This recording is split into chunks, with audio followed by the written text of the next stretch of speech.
Baik, selamat siang semuanya. Kami dari kelompok 3, UTS Manajemen dan Proses Bisnis. Kami di sini akan mempresentasikan hasil dari riset kami.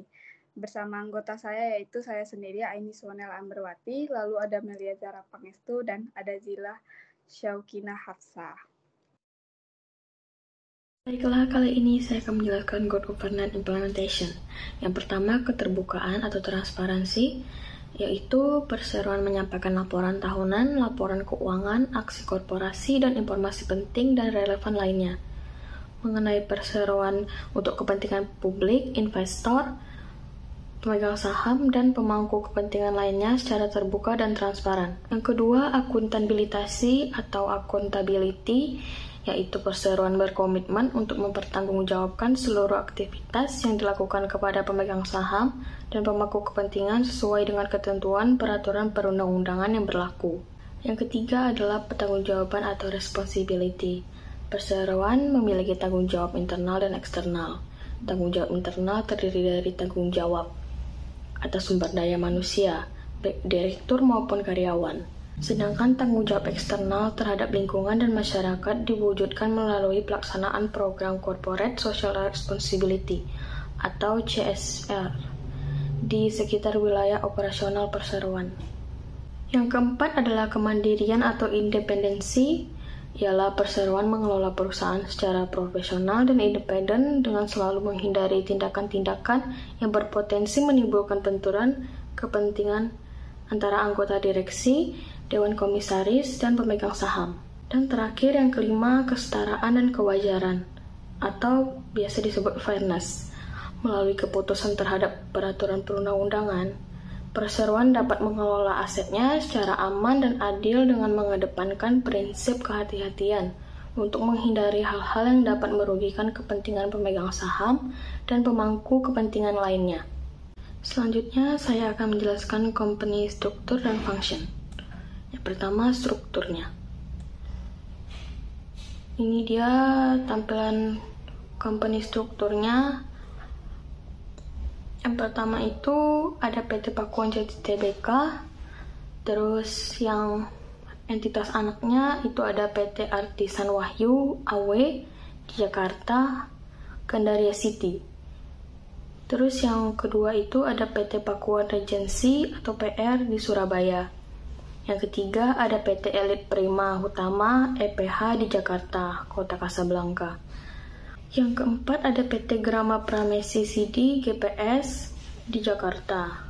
Terus yang kelima ada PT Pakuan Sentra Wisata PSW di Surabaya. Selanjutnya entitas asosiasi itu ada PT Sentrum Utama Prima atau CUP di Jakarta.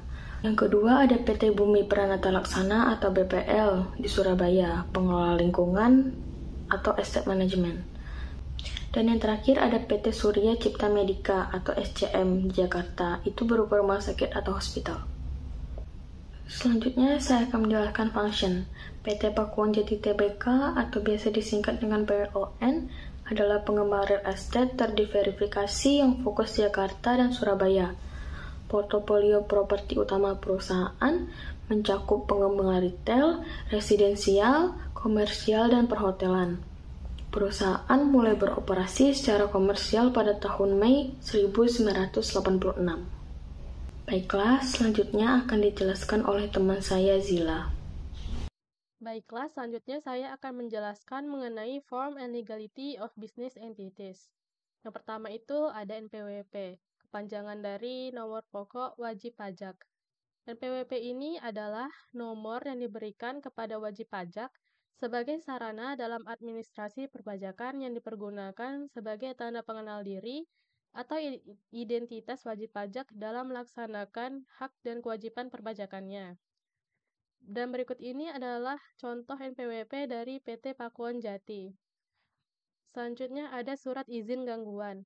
Surat izin gangguan ini adalah surat izin yang berisi keterangan kegiatan usaha seseorang atau perusahaan yang menyatakan tidak adanya keberatan dan gangguan terhadap ketentraman dan ketertiban dari lokasi usaha yang dijalankan oleh suatu kegiatan usaha di suatu tempat.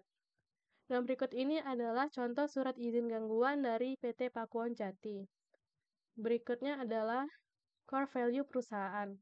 Core value perusahaan ini adalah prinsip dan nilai utama yang menjadi fondasi serta acuan dalam suatu perusahaan yang mana core value ini harus dijalankan, dihargai, dan dijunjung tinggi oleh suatu perusahaan. Dan berikut ini adalah core value dari PT Pakuwon Jati dengan visi Together We Grow, tumbuh bersama pemegang saham, karyawan, dan penyewa dan pembeli. Dan misi yang pertama menjadi pengembang pusat perbelanjaan retail non-sastra yang terdepan di Indonesia. Yang kedua, mengembangkan superblok terbaik dan pengembangan hunian berskala kota mandiri untuk kualitas hidup yang lebih baik. Yang ketiga adalah menjadi tempat kerja terbaik dalam industri properti.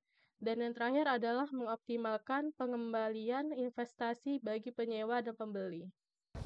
Baiklah, saya akan menjelaskan tentang summary-nya.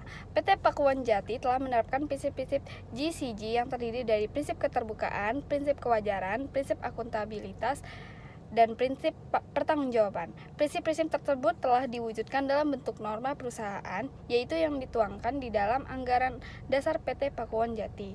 Keefektifan prinsip-prinsip tersebut juga terlihat dari kepatuhan PT Pakuwon Jati dalam memenuhi peraturan perundang-undangan yang berlaku, antara lain Undang-Undang Nomor 40 Tahun 2007 tentang perseroan terbatas, Undang-Undang Nomor 8 Tahun 1995 tentang pasar modal, dan Peraturan Bapepam PT Pakuwon Jati.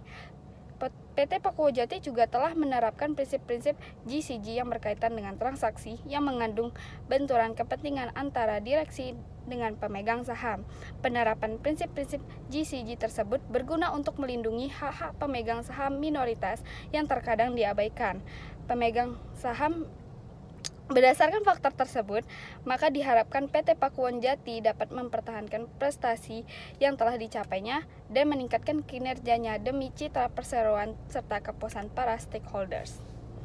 Baiklah, sekian dari presentasi saya. Mohon maaf jika ada salah kata. Terima kasih.